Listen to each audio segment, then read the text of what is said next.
force of a tornado is in nature is something to be reckoned with for sure. But what about when you defy it and confront it? Most sane people will get away quick, fast, and in a hurry if they can when they see a tornado coming. But not the tornado chaser who risks life and limb to get as close as possible to those twisting monsters. And sometimes they get a little too close. The video you're looking at there is from the camera of a tornado chaser called Tornado Tim. He rode up on a massive F3 tornado. This was in Nebraska last year. Fortunately, he survived it. And he joins me on the phone right now to share his experiences of life in the tornado lane. Tornado Tim, are you there? I sure am, Art. Well, first of all, fascinating video. How rough was that, getting those pictures? Well, the one where I was really in the close encounter was pretty rough. I got myself into a corner where I was parked behind a building that was blocking baseball-sized hail that was going 80, 90 miles an hour. I couldn't pull out from my location without losing all my windows, so I had to sit out and ride out the tornadoes that came in closer on me. And I was pretty lucky. A 2x4 hit the side of the car at the end, and that could have been the end of me on that one. I know those 2x4s fly through like projectiles, like missiles, and they could certainly impale you. Oh, yeah, and that's one of the things the debris is what kills you, so you have to be very aware of that. Hey, Tim, why do you do it? I mean, are you just getting a thrill out of this, or are you really into it for the scientific value?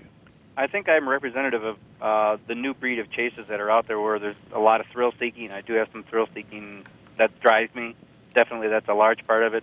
But once you get into it, you find out you can be used by the National Weather Service to provide information to them. So a lot of what we do also gets to help preparing people for safety in tornadoes and stuff. So the thrill is part of it, yeah. That's probably the main driving factor, but then I do a lot to help people get prepared. And you're obviously invested in this. There's a lot of equipment I know that you guys have. We're looking at images of your specially equipped, your trucks and your vans that you use when you're chasing these tornadoes.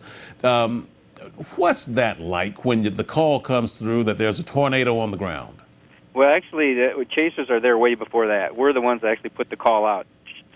Storm chasers, tornado chasers are really predictors.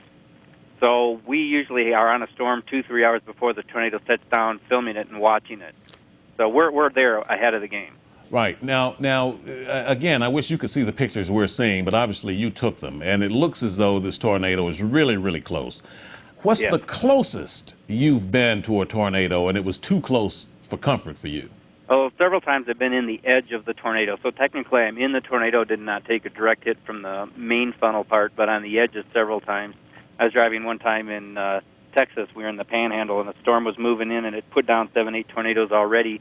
We were punching through some rain, and next thing you know, the trees are starting to bend over, and the rain's going horizontal, and I see all these flashes. I'm thinking there's lightning in front of me, and then I realized power lines are blowing up right in front of me, less than a couple hundred yards in front of me. And Tim, any of that stuff can kill you. The lightning can get you, the power lines coming down on your vehicle can get you, and then the storm itself can get you. Yeah, I think most sane people probably wouldn't do this. Yeah, what's the closest you've come to actually getting killed? And when there was a time when you thought, you know what, guys, I might not get out of this one? Well, probably the one that you've shown the most, or the too close encounter. That was probably when I really thought I was going to die in that one. Yes, it was a half-mile wide at one point, and I thought I was going to die in that one. I just basically laid on the floor of the car and said, well, this is it. Yeah, and you're actually following the tornado. I mean, it's not coming toward you. I see the road here, and I see you guys driving. So the tornado's going away from you, and you're trailing behind it. Is that it?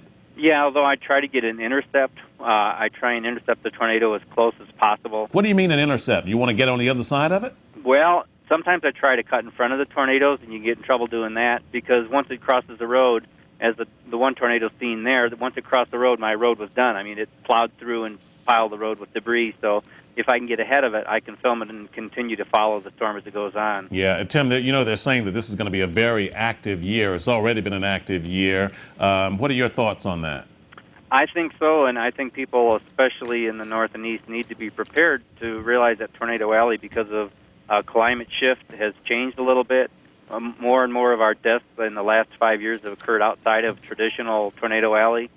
So people need to be prepared everywhere. And when you say more and more of the deaths, how did those deaths occur in most cases that you're aware of? I mean, in terms of a tornado chaser, I'm talking about. Have any tornado chasers been killed? No, never. Never been a storm chaser, tornado chaser killed. We're professionals. We know what we're doing. Like I said, we've been following the storms for hours before they even put on a tornado. So we pretty much don't know the direction everything's going. All right. Well, Tornado Tim Baker, hey, look, you're a daredevil for sure. Good luck to you. Be safe out there, as safe as possible in your profession, and happy hunting for future tornadoes. Well, thank you very much, and everybody stay safe this spring. You got that right. Thank you very much, Tim.